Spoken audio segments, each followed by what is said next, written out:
Falcon 9 is in startup.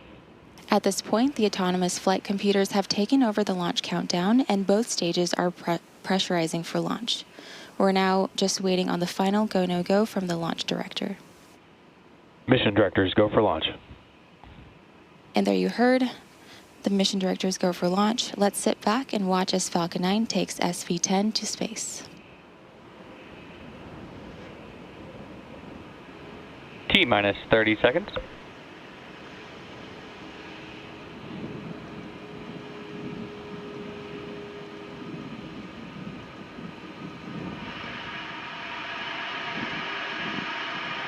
T-minus 15 seconds. T-minus 10, 9, 8, 7, 6, 5, 4, 3, 2, 1. Ignition and liftoff.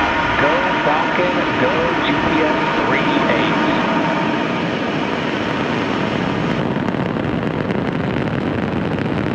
Vehicle is pitching downrange. And when the chamber pressure is not low.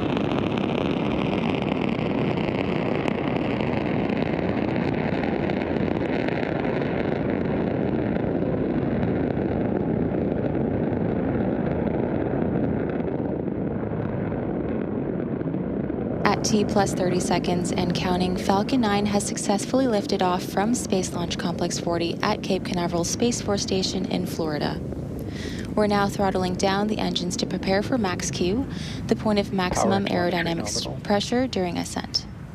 Max Q occurs when the combination of speed and air pressure puts the greatest stress on the vehicle. Vehicle is supersonic.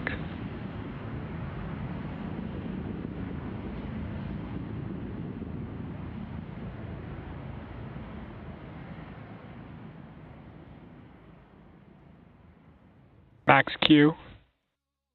And there's that call out for max Q. Coming up next are several major events in quick succession: main engine cutoff, stage separation, second engine start, and fairing separation. Main engine cutoff, or MECO, is when all 9 engines on the first stage shut down. This is followed by stage separation, which is where the first and second stages are pushed apart. MVAC chill. Few seconds after that, the second stage engine will ignite and continue pushing towards orbit. Shortly after, the 2 fairing halves will separate and fall away, exposing the payload to space. We should begin hearing those first callouts in about 30 seconds.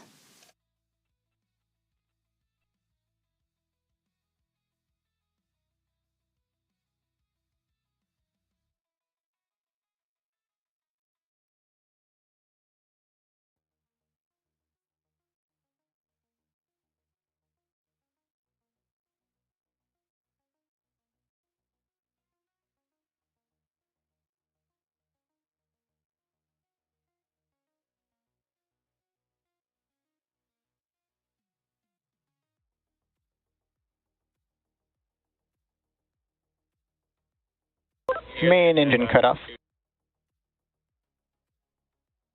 Stage separation confirmed.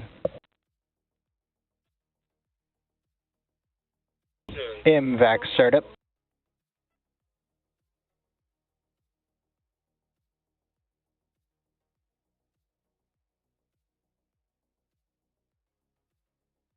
And confirmation for that series of events, which again were MECO, stage separation, and SES-1. Coming up next will be fairing separation. Once the vehicle reaches the vacuum of space, the payload fairings are no longer needed and will be jettisoned away. As mentioned earlier, we will be attempting to retrieve these fairing halves again. Both fairing halves are flight proven, one flying for its 3rd time and the other for its 2nd.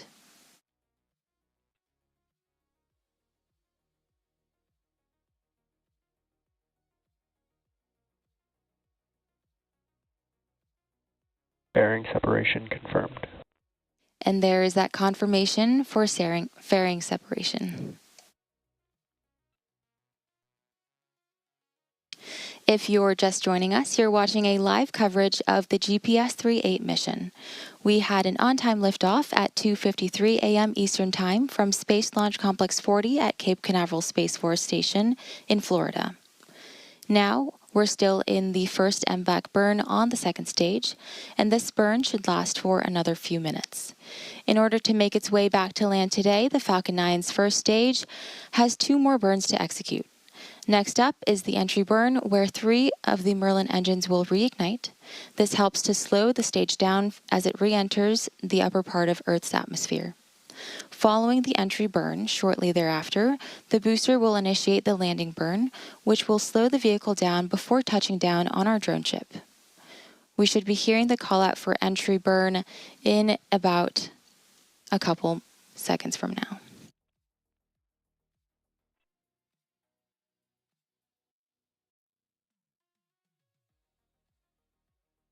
During the entry burn, Falcon 9 is decelerating by firing its Merlin engines, but the vehicle is still moving really fast.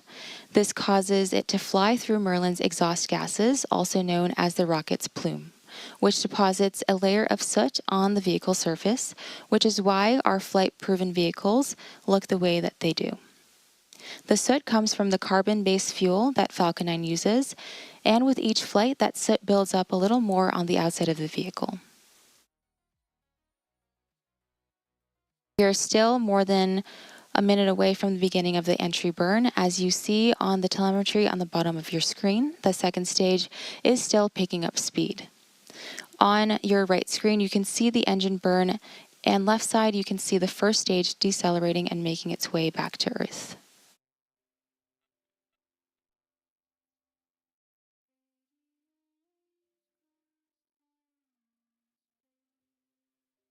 Reusability is key to lowering the cost of spaceflight, enabling more investments in critical space infrastructure. Falcon 9's first stage is supporting today's mission. Falcon 9's first stage that is supporting today's mission is performing this entry burn for its 7th time. The payload fairing is also flight-proven, with one half flying for its 3rd time and the other for its 2nd. Stage 1 FTS safe. Stage 1 entry burn startup. There you heard the call out for entry burn startup on the Falcon 9's first stage. This burn is set to last about 30 seconds and again is slowing down the vehicle in preparation for its final burn and landing.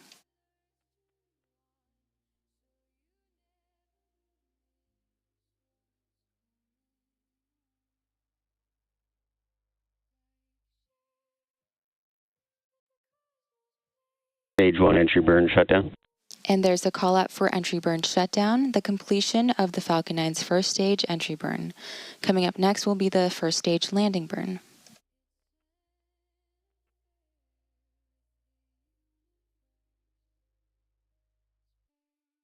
We should hear a call out in a couple minutes for the second engine cutoff 1, or SECO 1, which is when the MVAC engine on the second stage shuts down.